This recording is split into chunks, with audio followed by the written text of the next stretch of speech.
अगर आपके यहाँ स्पेस कम है, धूप नहीं आती है और आप छोटी सी जगह में ढेर सारे प्लांट्स लगाना चाहते हो, वो भी कटिंग से, तो आज इस वीडियो में वही शेयर करूँगी। बिल्कुल लो मेंटेनेंस है, ज़्यादा खाद पानी की इन्हें ज़रूरत नहीं है। पहला प्लांट आप देख रहे हो, ये है होवरदिया। ये भी काफ़ी एक सुंदर सकुलेंट वेराइटी का प्लांट है। ये आप कटिंग से नहीं पर बाय डिवीज़न से आप इसे लगा सकते हो।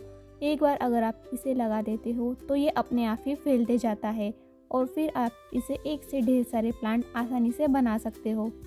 ये प्लांट बिल्कुल परमानेंट प्लांट है, सीजनल प्लांट नहीं है। आप इसे इनडायरेक्ट लाइट में विंडो के पास जहाँ इसे छनी हुई धूप मिल जाए वहाँ रख सकते हो। काफ़ी अच्छे से ग्रो करेगा और बहुत ही फास्ट ग्रोथ होगी। सीधे धूप में आप इसे ना रखें, नहीं तो इसकी पत्तियाँ जलने लग जाएगी।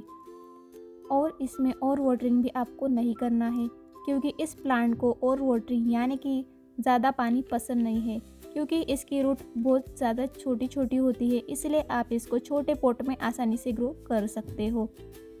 अगला प्लांट है बेबी टियर। ये जब मैंने वाटर फाउंटेन बनाया था तभी मैंने सारे कुल्हड़ उसी पे सजा के रखी थी, लेकिन अभी मैंने वहाँ से हटा के मैंने इसे सोचा है कहीं और डेकोरेट करूँगी, इसलिए मैंने ये सारे प्लांट वहाँ से निकाल लिए हैं।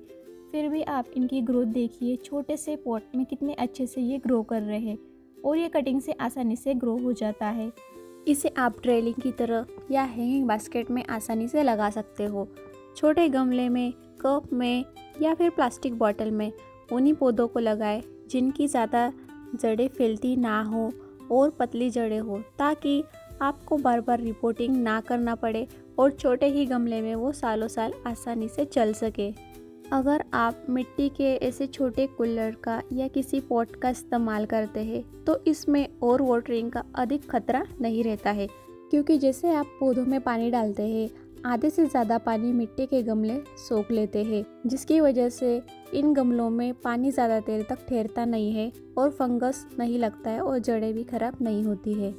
अगला जो प्लांट देख रहे हो ये है वंडरिंग जू यानी कि ज़ेबरीना। इसे इंच प्लांट भी कहा जाता है। ये छोटी से छोटी कटिंग से भी आसानी से ग्रो हो जाता है। अगर आप एक पत्ते के साथ इसे ग्रो करना चाहते हैं तो बिल्कुल ग्रो कर सकते हैं नोड एरिया के साथ। अगर आपको नोड एरिया नहीं समझ में आ रहा हो तो पत्ती को हटा दीजिए, इसका नोड एरिया एक्सपोज हो जाएगा और उसी एरिया को आपको मिट्टी में लगाना है और वहीं से इसकी जड़ें बनेगी। इसकी जड़ें बनना 8 दिन के अंदर अंदर ही स्टार्ट हो जाता है। इसे आप पानी और मिट्टी दोनों जगह ग्रो कर सकते हो। इसे भी आप इनडायरेक्ट लाइट या शेड में रख सकते हो। अगला प्लांट है क्रोसुला कैम्पफायर।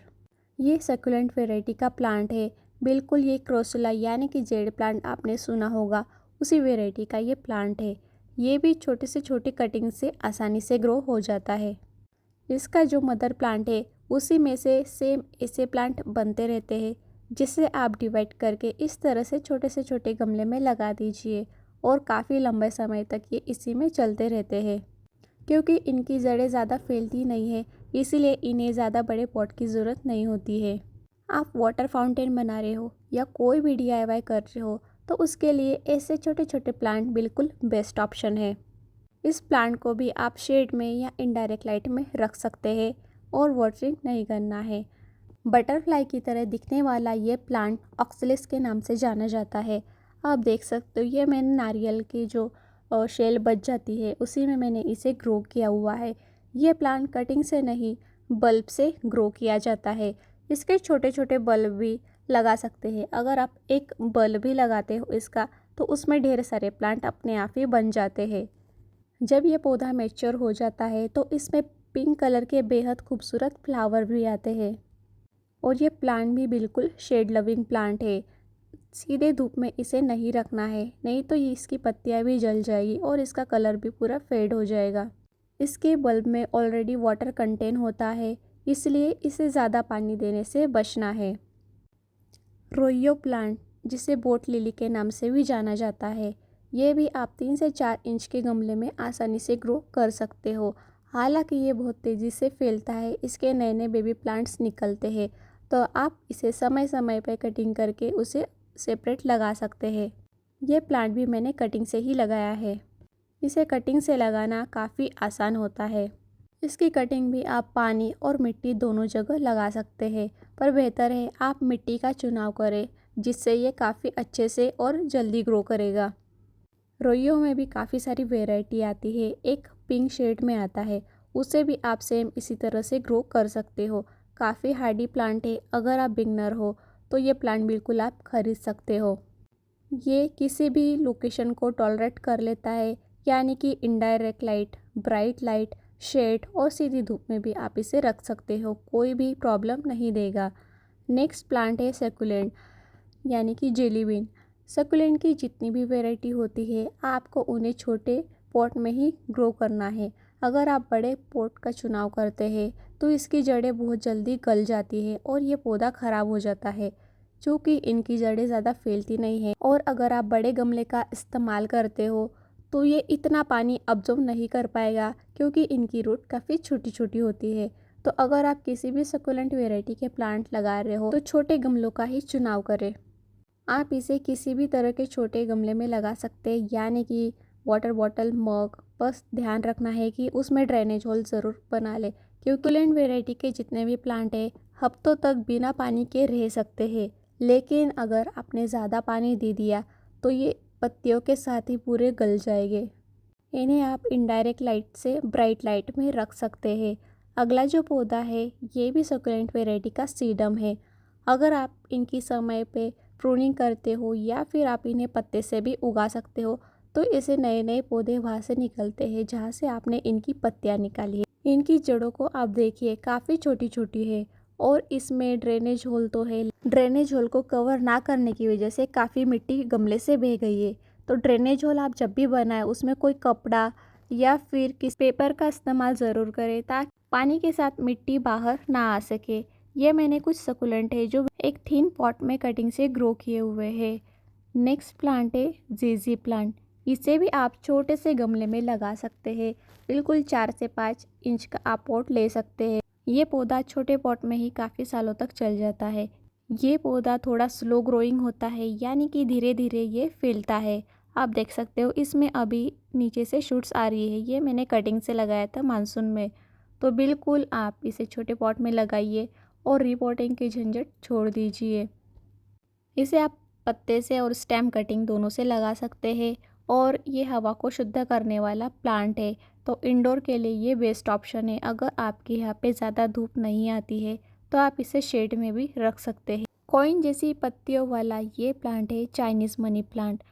ये पौधा घर में रखना काफ़ी शुभ माना जाता है फेंग शुई के हिसाब से, और इससे भी आप छोटे से छोटे गमले में आसानी से ग्रो कर सकते हैं।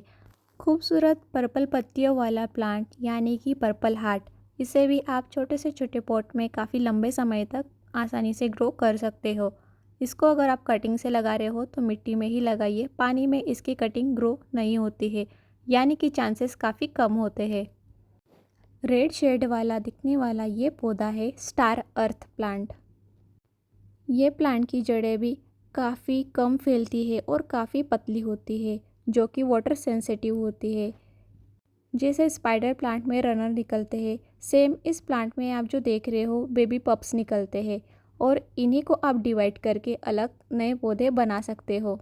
इस पौधे को लगाने के लिए आप छोटे गमले का ही चुनाव करें। छोटे गमले में ही इसकी ग्रोथ अच्छी होती है, क्योंकि जड़ों को जितना पानी चाहिए उतना उसमें मिल जाता है। एक्स्ट्रा अगर पानी हुआ बड़े गमलों में तो इसकी जड़ें सड़ना स्टार्ट हो जाती है। आप देख सकते हो ये छोटे पॉट में ही अच्छे से ग्रो कर रहा है। आप ऐसे बेबी पप को डिवाइड करके छोटे गमले में ग्रो कर सकते हो। ध्यान रहे कि इस प्लांट को बिल्कुल सीधी धूप में नहीं रखना है, नहीं तो इसकी पत्तियों पर स्क्रैच आ जाते हैं और बिल्कुल इनकी पत्तियां फेड होने लगती है और धीरे धीरे वाइट हो जाती है। इस पौधे को सीधी धूप बिल्कुल पसंद नहीं है, चाहे तो आप इसे शेड में ग्रो कर सकते हैं या फिर इनडायरेक्ट लाइट में रख सकते हैं। इस प्लांट को आप सकुलेंट के लिए जो सॉइल मिक्स बनाते हो वही यूज़ करें, नॉर्मल सॉइल में इसे ग्रो ना करें, नहीं तो ये पौधा मर जाएगा। इसकी मिट्टी बनाने के लिए आप गार्डन सॉइल, रिवर सैंड यानी कि रेत, उसमें थोड़ा सा परलाइट मिलाइए, थोड़ा सा कोकोपीट मिलाइए और फिर वर्मी कंपोस्ट। इस तरह से आप सॉइल बनाइए और बिल्कुल हल्का और वेल ड्रेन होना चाहिए, और गमले में ध्यान रहे नीचे छेद ज़रूर होना चाहिए। अगर आप ऐसे मिट्टी के पॉट में कर रहे हो तो इसमें और वाटरिंग का इशू नहीं आएगा और ये जल्दी से ग्रो करेगा। अगला पौधा है ट्रेलिंग प्लांट टेंगल हार्ट। इसे भी आप छोटे से पॉट में लगा सकते हो और ये प्लांट मैंने कटिंग से ही लगाया है, आप देख सकते हो साइड से।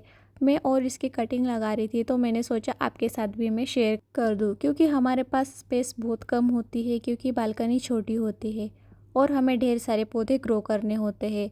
तो ये कुछ ऐसे प्लांट्स है जो छोटे स्पेस में छोटे गमलों में आसानी से ग्रो हो जाते हैं और इन्हें बार बार रिपोर्ट करने की भी ज़रूरत नहीं पड़ती है।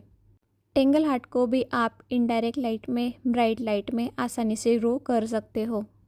छोटे पॉट में आप इसे हैंगिंग बास्केट की तरह आराम से लगा सकते हो। काफ़ी खूबसूरत लुक इसका आता है और ये एक पत्ते से भी ग्रो हो जाता है। जानकारी आप लोगों तक पहुंचाने के लिए काफ़ी मेहनत लगती है। अगर आपको जानकारी अच्छी लगी हो और ऐसे ही इन्फॉर्मेशन जानने के लिए चैनल को सब्सक्राइब करना ना भूलें।